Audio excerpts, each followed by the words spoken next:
Assalamualaikum warahmatullahi wabarakatuh. Kembali lagi di channel Guru Saham di video analisa sinyal forex untuk Kamis 18 Agustus 2022.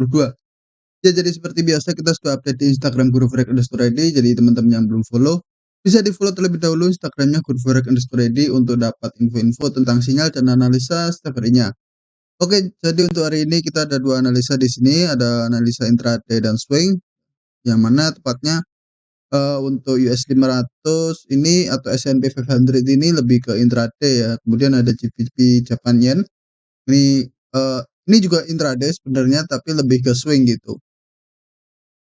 Oke, jadi di sini untuk US 500 atau S&P 500-nya kita analisa dari time frame 45 hingga 4 ya. Kita ambil posisinya sell karena kita sudah lihat ada konfirmasi quotes dan liquidity area ya. Jadi ada quotes dan kalau kita lihat lagi di dalam ada liquidity area juga gitu. Kemudian di sini di GBP Japan Yen kita analisa dari time frame H1 hingga H4. Kita ambil posisi sell ya, karena kita lihat ada area fair value gap atau FVG, kemudian ada area liquidity juga. Untuk US 500 atau S&P 500 kita sell limit di 4319.3, kemudian stop loss-nya di 4335.3, TP di 4157.4, terus resiko loss per 0,01 lotnya sekitar $0,16 ya. Ini hanya berlaku untuk Exness MT5 ya. Jadi kalau broker lain mungkin seperti XM atau Okta mungkin P value-nya itu mungkin sedikit berbeda teman-teman, apalagi broker lain yang saya mungkin tidak tahu. Jadi usahakan teman-teman yang open di sini harus tahu dulu karena P value di sini berbeda-beda ya, karena ini indeks ya, indeks bursa saham. Jadi ini berbeda dengan beberapa broker lainnya gitu. Bahkan di sini untuk Exness MT5 ini pun ini yang namanya US 500 aja ya. Jangan yang ada embel-embelnya X100 di belakangnya. Karena kalau ada embel-embelnya X100 berarti P value-nya itu dikalikan 100 lagi gitu. Jadi ibarat kalau kita opennya 0,01 itu seperti kita open satu lot gitu di Exness MT5 yang di US 500 ini ya. Jadi kurang lebih seperti itu teman-teman. Terus untuk risk and reward-nya 1/10 dan expired sampai 23 Agustus 2022. Kemudian untuk GBP Japan Yen kita sell limit di 165.964, kemudian stop loss-nya di 166.475 dan TP di 159.449. Resiko loss per 0,01 lotnya sekitar $3,83. Risk and reward 1/12 dan expired sampai 3 September 2022. Jadi kurang lebih seperti itu untuk kedua analisa kita, kedua sinyal kita. Usahakan teman-teman selalu kalau mau ikut di sini resiko maksimal itu 1% dari modal ya, jangan lebih dari itu teman-teman. Karena dengan resiko 1% itu jelas ya mustahil untuk kita margin call. Kedua, kita juga bisa mengatur risk management kita dengan sehat ya. Jadi kalau risk manajemennya kita misalkan resiko setiap kali kita trading gitu resikonya cuma 1% ya otomatis psikologis kita juga terjaga gitu. Oke, kemudian kita juga bisa lakukan partial profit taking. Partial profit taking itu ketika harga sudah running di risk and reward 1/2 atau 1/1 ya. Jadi ketika risk and reward-nya ini, nah di sini kan kalau misalkan di US 500 ini kan ada selisih sekitar 16 poin ya, dari selisih dari entry sell dengan stop loss itu ada 16 poin ya, 4319 dan 4335 gitu. Berarti kalau kita sudah running 16 poin juga, nah kita juga bisa TP parsial. Jadi TP parsial itu kita close sebagian dari posisi lot kita gitu. Misal kita open posisinya 0,010 lah gitu. 0,010 berarti kita bisa close 0,02 atau 0,04 atau Ya terserah teman-teman gitu, tapi kalau saya pribadi, saya biasanya close tengah atau seperempat dari posisi lot gitu. Kemudian kita juga bisa mengurangi resiko ya. Jadi mengurangi resiko itu, jadi kalau kan kita sudah running di risk and reward 1:1 atau 1:2, itu stop loss-nya ini wajib ya dipindahin di entry ya. Jadi ketika harga berbalik arah tidak sesuai dengan analisa awal, itu kita tidak rugi apapun ketika stop loss-nya ini tersentuh gitu. Satu-satunya kerugian ya kita tidak profit gitu. Jadi kita tidak rugi minus gitu. Jadi kita ruginya itu cuman nggak profit aja gitu. Jadi kurang lebih seperti itu teman-teman. Oke, untuk analisanya bisa subscribe kanan aja di sini. Nah, di sini ada US 500 di time frame 45 menit. Kemudian ada GBP Japan Yen di time frame H4. Oke, jangan lupa like terlebih dahulu, lalu kita bahas terlebih dahulu dari US 500 atau S&P 500.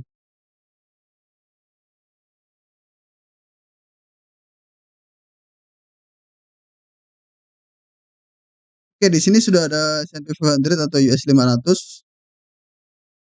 Nah, kalau kita perhatikan di sini, jadi market structure-nya itu, beberapa hari ini dia masih cenderung untuk bullish teman-teman, tapi untuk beberapa hari sebelumnya dia ada konfirmasi quotes. Jadi dari beberapa minggu ini dia akan bullish, running bullish-nya itu kenceng ya ini ya teman-teman ya, benar-benar bullish. Dan di sini dia ada konfirmasi untuk perubahan arah tren atau perubahan karakter dari bullish menjadi bearish ya. Saya lihatnya sih seperti itu teman-teman, karena kalau kita lihat lagi di H1, nah di sini kan ada market structure ya, macro structure itu seperti ini ya. Ini breakout structure, dia break dari high sebelumnya membuat higher high ya, kemudian dia turun jadi higher low, kemudian dia break lagi jadi higher high, koreksi jadi higher low, break lagi jadi higher high, koreksi jadi higher low, dan di sini dia ada higher high, kemudian dia break di sini ya, dia break atau menembus area higher low sebelumnya, artinya berarti dia sudah membuat low yang lebih rendah daripada low sebelumnya. Berarti kita sebutnya lower low ya di sini. Berarti kondisi tersebut itu kita bisa sebut odds atau change of character ya. Nah, seperti ini. Kalau H ini adalah breakout structure-nya di time frame menengah seperti H1, H4, H2, terus H8 gitu. Ada juga market structure-nya di time frame ringan seperti M1 hingga M5 gitu. Jadi setiap market itu ada market structure-nya gitu. Nah, di sini kalau kita perhatikan, ini adalah area order block teman-teman sebelumnya. Tapi ini adalah karena dia, kalau kita lihat di sini di time frame M30,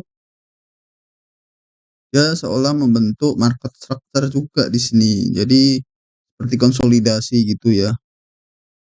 Nah, di sini kan berarti jadi area liquidity ya, liquidity area ya, seperti chart pattern gitu.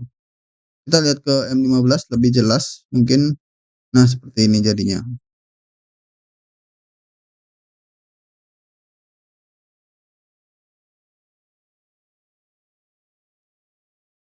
Oke, jadi nah seperti ini. Jadi kalau biasanya sih liquidity itu seperti ini ya. Harga akan cenderung untuk membuat liquidity terlebih dahulu atau biasa disebut distribusi ya. Kemudian harga akan menembus karena di sini pasti ada banyak area order buy di sini, stop loss di sini, kemudian area order sell di sini, stop loss di sini gitu. Nah, kemudian kemungkinan dia akan tembus dulu ke bawah, terus kemudian naik lagi karena dia ambil area liquidity dulu itu. Nah, di sini dia sudah tembus ya, sudah tertembus, kemudian dia melanjutkan penurunan. Tapi di sini untuk order sell-nya di sini, liquidity sell di sini dia belum mengambil ya, teman-teman. Kemudian di sini juga ada area liquidity. Di sini seolah-olah dia membentuk ini adalah area supply ya, area strong resistance, padahal di sini kalau kita perhatikan dia belum mengambil order block di sini ya. Perlu diperhatikan, ini candle ini dia belum menyentuh ya, candle OP ini. Candle OP ini jadi belum terkonfirmasi untuk tersentuh ya. Jadi, saya sebelumnya juga sudah kasih alert juga di sini. Jadi area ini belum tersentuh sama sekali, berarti ini adalah pancingan atau inducement ya. Ini bisa jadi area inducement atau liquidity yang sengaja dibuat. Tapi kalau di sini saya coba ambil yang paling aman itu di sini ya, untuk order sell-nya itu di area ini. Kita coba lihat ke time frame 45. Di time frame 45 sendiri kita pakai order block kita di sini ya, di satu candle bullish terakhir di sini. Terus kita entry di tengah-tengahnya gitu. Nah, kalau yang biasanya entry sell kan di sini, pucuk sini, stop loss di sini. Nah, kita entry tepat di atas stop loss itu ya, teman-teman. Kemudian stop loss kita pasang lagi di atasnya higher high ya, di sini. Jadi apabila stop loss tersentuh berarti quotes ini sudah tidak berlaku ya, teman-teman. Kurang lebih seperti itu. Jadi kalau stop loss ini tersentuh berarti artinya dia membuat higher high lagi gitu. Kan di sini adalah last higher high, terus kemudian di sini ada lower low ya, higher high jadi lower low. Oke.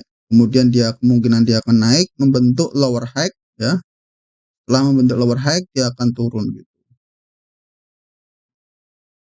Tetapi kalau dia naiknya melebihi higher high ya, artinya dia sudah membuat cost lagi gitu atau change karakter lagi gitu. Jadi kurang lebih seperti itu ya pemahaman saya di sini untuk entry sell-nya. Kemudian dia akan naik terlebih dahulu masuk ke area order block ini. Kemudian untuk melanjutkan penurunan. Nah, di sini kan ada area FVG teman-teman, cukup lebar sekali FVG-nya, value gap-nya cukup lebar. Mungkin kita ambil tengah-tengahnya aja di sini. Karena belum tentu harga mengisi semua gitu. Biasanya sih cuman masuk setengah terus lanjut lagi naik gitu.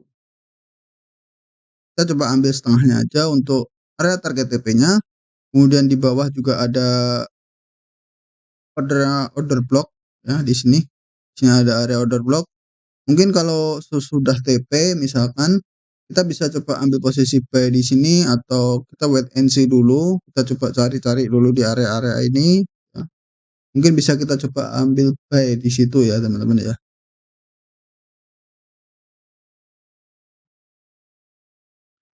Oke, next kita lanjut ke GBP Japan Yen. Nah, di sini untuk GBP Japan Yen kalau kita perhatikan untuk market structure-nya dia masih konsolidasi ya di atas ya. Kemudian di sini ini adalah breakout structure, mungkin belum equal high ya ini ya.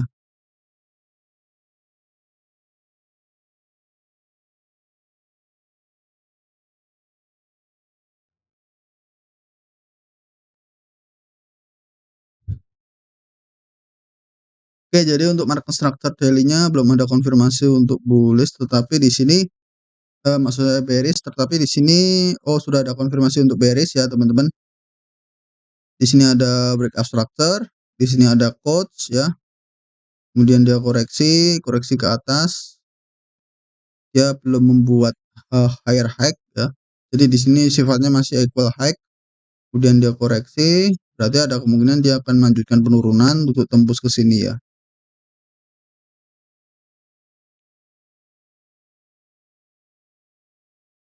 Biar jelas, biar kita gambar dulu.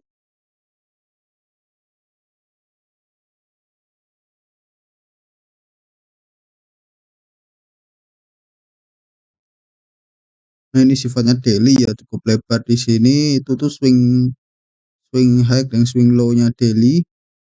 Di sini juga SWOT-nya daily.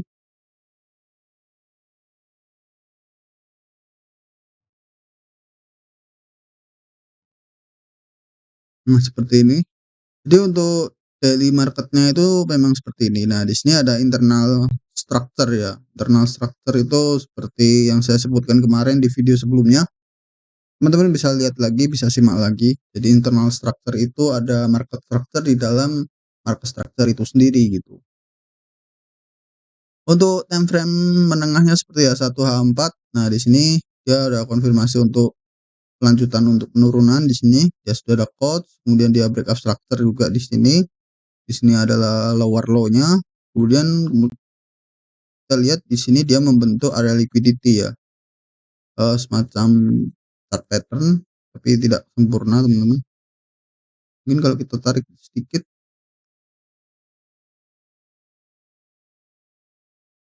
Nah, seperti ini ya. Nah, ini yang biasa disebut liquidity swap ya. Di sini yang dinamakan liquidity swap, kemungkinan dia akan swap juga ke atas gitu. Jadi dia swap ke bawah dan swap ke atas, kemudian melanjutkan penurunan. Itu sering terjadi teman-teman akhir-akhir ini, mungkin beberapa tahun atau beberapa bulan yang lalu mungkin juga sering terjadi, tapi kita tidak terlalu mengamati ya. Tapi kalau untuk belakangan ini memang paling sering seperti ini teman-teman. Jadi dia seolah-olah membuat konsolidasi, membuat sebuah chart pattern, kemudian harga swap ke bawah dan swap ke atas, terus melanjutkan tren sebelumnya yang di sini. Jadi kurang lebih seperti itu untuk pandangan saya ya.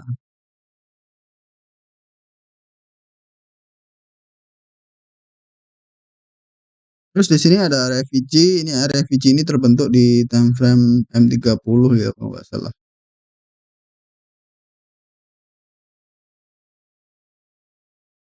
Ya di time frame M30 dan di sini ada area order block, mungkin area inducement ini karena di sini ada area VG. Terus kita pakainya yang di sini teman-teman. Nah, kita pakainya di time frame H1 aja. Karena ini mungkin terlalu kecil teman-teman ya, jadi kita agak sedikit lebarin dikit, jadi pakai 2 candle ini ya.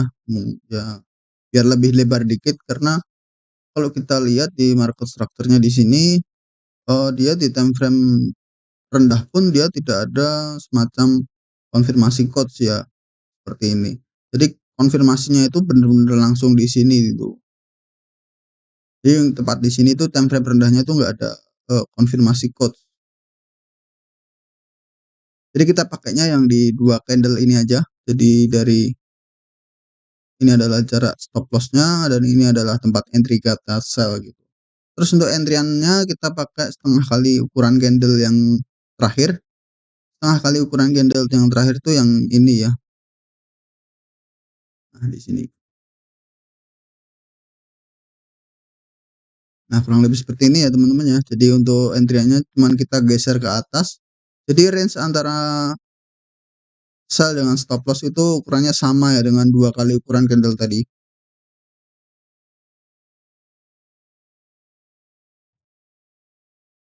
Oke, kemudian untuk TP-nya, untuk TP kita pakai low di sini. Karena ada kemungkinan besar dia akan menembus area ini dan melanjutkan penurunan dari quotes ini ya. Bisa sampai sini juga. Tapi kita coba ambil yang paling rendah aja di sini. Karena di sini juga terbentuk area liquidity gitu. Seperti liquidity-nya yang di time frame lebih tinggi gitu. Nah, seperti ini.